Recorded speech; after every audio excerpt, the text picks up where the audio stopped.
The state of Oregon could soon be under a statewide fentanyl emergency as overdoses there soar to record levels. Some are blaming a first-of-its-kind law passed in 2020, which partly decriminalized possessing certain drugs. Oregon saw the sharpest increase in overdose deaths from synthetic opioids in the U.S. after the legislation took effect. Adam Yamaguchi joined police on patrol in Portland to see the impact of this controversial law.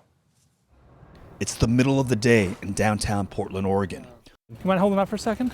We're on a ride-along with Portland Police Bike Squad. All right, don't worry about that other thing, all right? You're just going to take it today. Block after block, foil, syringes, and used Narcan canisters litter the streets. The sight of open fentanyl use is inescapable. What did you see that warrants a citation? He was smoking drugs on the sidewalk. 23-year-old Milo McPherson is not facing arrest or criminal prosecution for openly smoking fentanyl.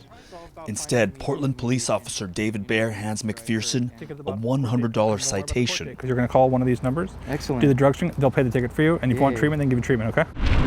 Under Oregon's Drug Addiction Treatment and Recovery Act, drugs are decriminalized statewide in an effort to instead help addicts with treatment. Everyone has Narcan? $100 fine. Smoking fentanyl in public, don't worry about that. And they're going to either offer you treatment or at least pay the fine for you. But calling the help hotline is voluntary, frustrating Portland law enforcement.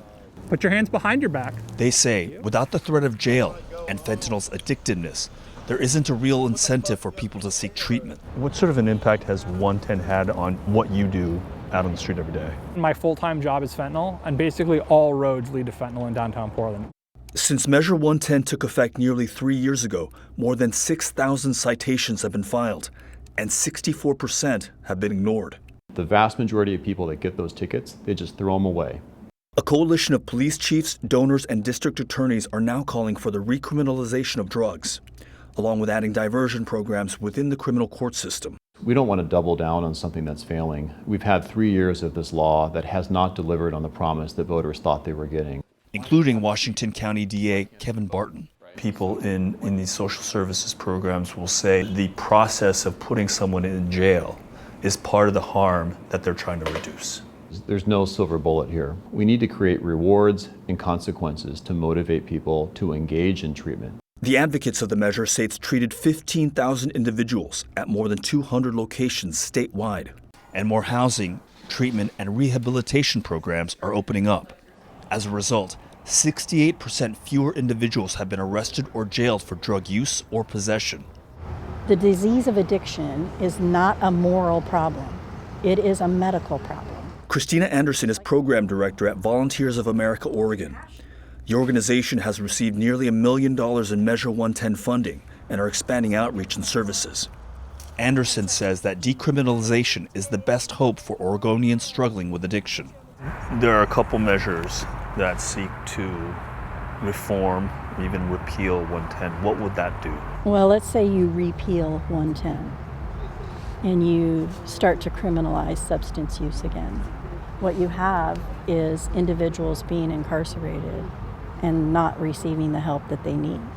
Why you whisper? 4D Recovery is just one of the treatment centers newly funded by Measure 110. I probably wouldn't be sitting here today. And it offered Ebony Brawley peer mentorship during her treatment. Brawley said the fear of returning to jail wasn't enough to turn her life around. Because of Measure 110, I was able to change my story and break those chains, and provide a life for myself and for my daughter that she probably wouldn't have had otherwise. Back on the street, the word of the available resources is spreading. And today, McPherson has a new chance to change his story. You've been jailed before?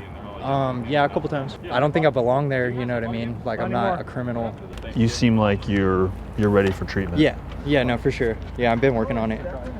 This is a perfect resource for me, actually, right now. So you think you'll call the hotline? Oh, yeah. Yeah, for sure. For CBS Mornings, I'm Adam Yamaguchi in Portland. It's such a difficult story to cover because, as the district attorney says, there have been 6,000 citations. Only 64% of those citations have been ignored. On the other hand, putting people in jail and not giving them the help they need doesn't address and fix the problem either. Doesn't solve it. So it's tough. And so it continues. It's right. Yes, it does.